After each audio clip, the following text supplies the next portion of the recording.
Hi, I'm Kurt Kleist. I'm the Principal Wetland Specialist at CK Wetland Services. We're a consulting firm based out of Chisholm, Minnesota on the Iron Range. Primary service we do is wetland delineations and permitting. We get questions asked of what exactly do you guys do? And this is kind of one thing we'd like to inform the public about. I see a lot of YouTube videos online of just, going out, looking for the three indicators, pretty general aspects of the field portion of this. So, we decided to start this YouTube channel and really get into the field heavy aspect of the whole business, consulting, environmental consulting, wetland delineations, but really focus on the field heavy portion of it. So this is kind of a little introduction to really what we do. So today we're on a site. We're in Minnesota classifies this as a type 8 coniferous bog. We're doing delineation for a client, looking at developing the property. They're trying to avoid the wetlands. They want to know where the wetland boundary is. So this is kind of what we were hired to do. So we're going to do a little general overview introduction, but as we get farther into these YouTube videos, we'll really get into the field heavy aspect of it and hopefully more of the business, GIS, kind of bring it all together. As we get more into it, really focus on, doing a plant one, doing a soil one, doing a hydrology, do some RTK, GPS, aspects of it, different wetland types, and really what the field work is about. That's kind of our ultimate goal. Why do we do delineations? That's a big question we get. A lot of times the landowner or client wants a delineation to know where the wetlands are. Generally, most people don't just, I want to spend a lot of money on it. I want to get a delineation. Typically, there's a reason, whether a county or a government entity might say, before we approve your building permit, you got to get a delineation, or your proposed impacts. It typically is for land development. So your proposed impacts or your development, there may be wetlands on the property, may or may not be out there. More often than not, there's a lot more wetlands out there than most people think. So the delineation, kind of the first step of the process. We do the delineation, compile a report. Most generally get submitted to the regulators, the whole TEP, so that's a technical evaluation panel. Get approval on that.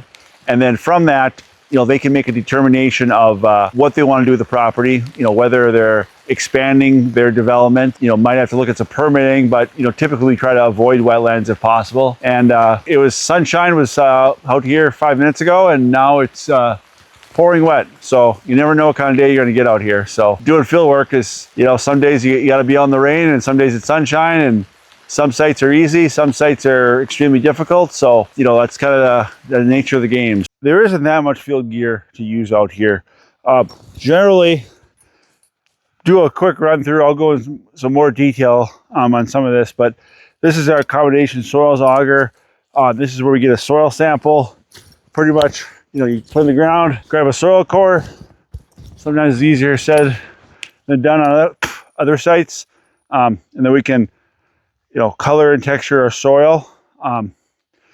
So to do that, most all delineators should have a Munsell soil book. So this is the one I've had for a while. It's a Munsell book, so this is where we'll color, after we texture it, we'll color it, determine different horizons on the soil, different depths, any redox characteristics on there. So there's different lightness, how dark or how red, yellow it is. So this is our Munsell book. So we have our GPS that goes in the backpack here, back near my water bladder. So this is a EOS Aero Gold Plus. It's RTK compatible, so we can get accuracy under a centimeter if we have cell phone service through a hotspot I have along. So most sites, generally, we can get within a couple inches. Usually, as long as you're sub-meter, you're usually pretty good. But yeah, almost always I'll be well under a foot, if not within a couple inches. We can put it on a survey rod and shoot elevations. We can get high accuracy on that. And I'll do a separate video on that. That's kind of a little separate hobby of mine with using different brands and GPSs. So you'll get the EOS Aero Gold. Highly recommend them.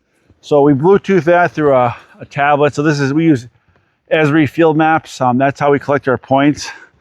This is a TDC 600. Pretty heavy duty. Battery lasts a long time. Overall, pretty good. I have a few different devices we'll have our field teams run, but generally this is probably my favorite. I got a hand strap on it, so you can hold it, throw it in here. If you're by yourself, or if we have field teams of two, really kind of depends on the site and how big. So that's generally, we have a few other applications we use for photos, geotagged photos, and some other things. Then we also have an iPad mini that we use BioApp for our data points. That's where we collect all the vegetation, our soils, hydrology, background information, some things of that aspect. So we try to use technology as much as possible. What else we got here? So yeah, we got our hotspot that we can turn on if needed.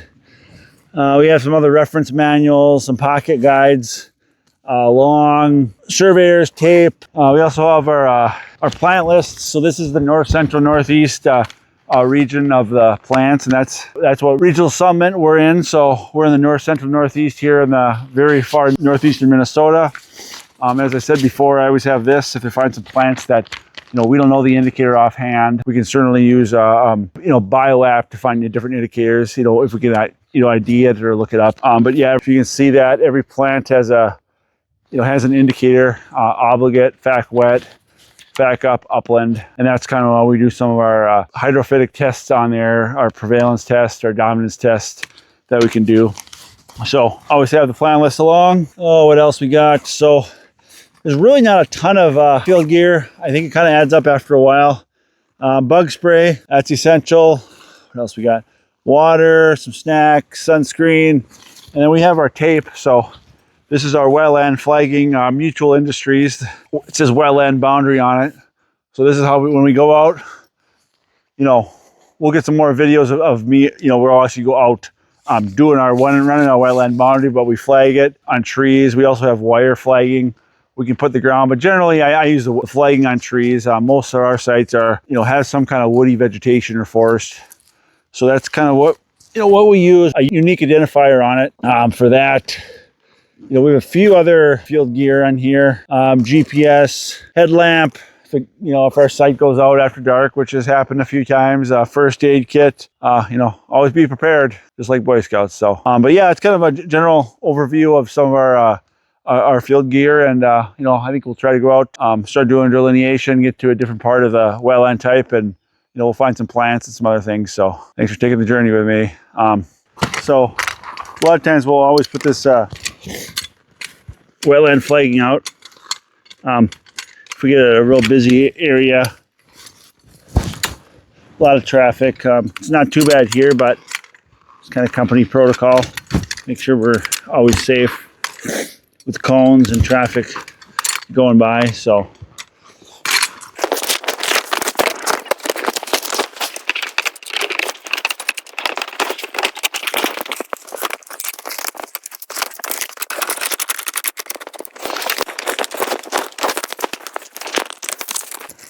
and just like that, we're all set.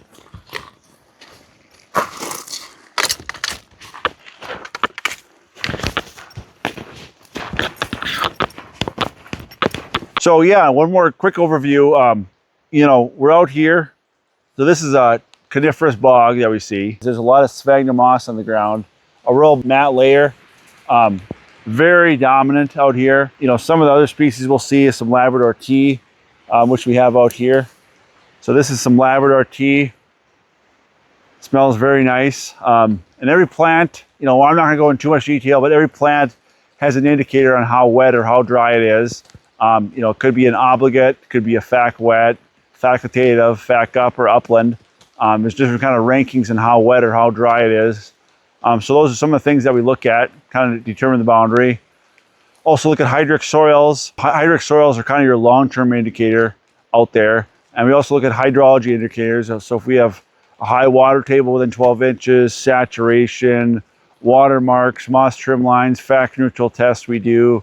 If there's certain diff deposits or aerial imagery, certain hydrology indicators, but typically a saturation or water table where the water is closer above the surface. If you have surface water, that's a primary hydrology indicator. So those are kind of three things we look for, make that determination of the boundary.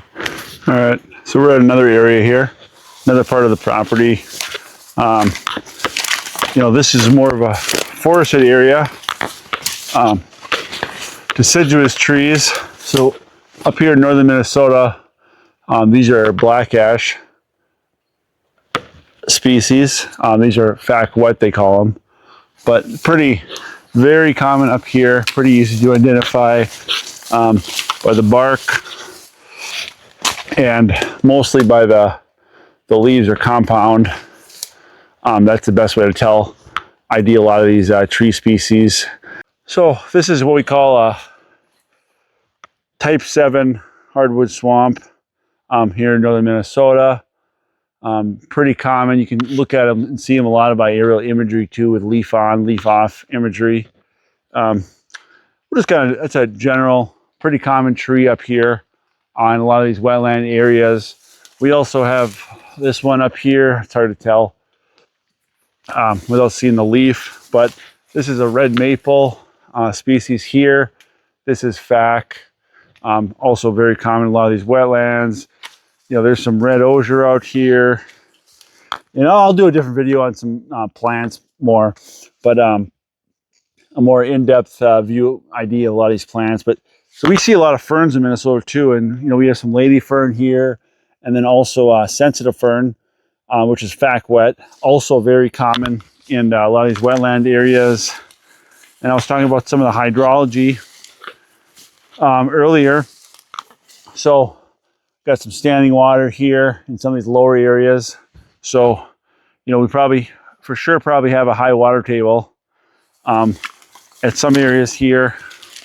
So yeah, more sensitive fern, more dwarf.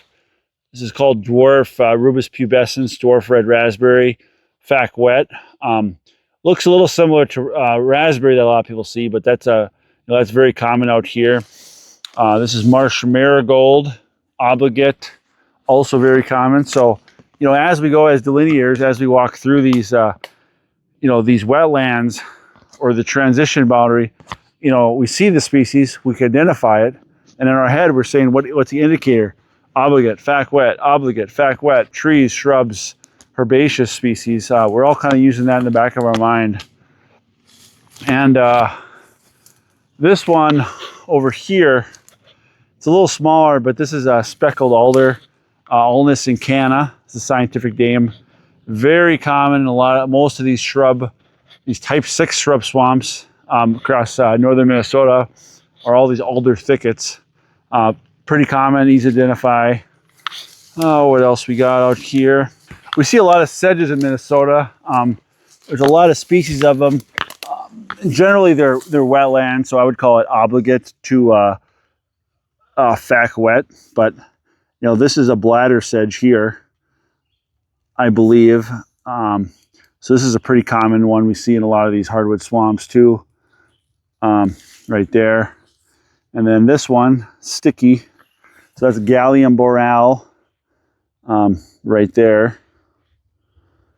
But yeah, we see a lot of ferns. You know, we're in the middle of the growing season right now, so it is pretty nice. You can ID a lot of the vegetation this time of the year. So as we do delineations too, you know, we have a lot of these delineations areas that, you know, aren't always easy and clear cut too. We get a lot of areas that are cut, disturbed, not what we call normal circumstances. So, you know, every site's a little different. I mean, just looking at this area here, we're in a black ash swamp here, type 7. You can just generally tell how dark this soil is. We got hydrology all over. So this is a pretty wet area here. Pretty easy to tell. This is going to be wetland. It's like somebody came through and partially cut a trail here already at this delineation we're doing today. And before I wrap things up for the day too, up here in northern Minnesota too, we get a lot of cedar trees, which, you know, not a lot of other parts of the state get a lot. So that's always nice. So there's a nice cedar tree. One of my favorites. Always smell good and make good kindling for starting fires. So we're just looking at some other plants. We got some wild sarsaparilla here. So that's a facultative upland. And then a lot of dwarf raspberry. Really get a lot of mix of species too. So we got some young black ash coming in. You can tell by the leaves right there. So yeah, we'll try to break some of these you know, really get into more depth on one of these plan videos. But yeah, every site, you know, you see a lot of the same plants, but you know, you get to the site, first thing I do is really identify, you know, do a walkthrough. All right, well, to wrap this, you know, first video up, again, I'm Kirk Kleiss from CK Wetland Services. I'm the principal wetland consultant. We're based out of Chisholm, Minnesota. We have an office downtown Chisholm. If anybody's ever in the area or, you know, wants to reach us on our website at www.ckwetlands.com or give me a call, 218-290-8618. So, you know, hopefully keep these going as much as possible and trying to keep the general knowledge for everybody else. So thanks for joining.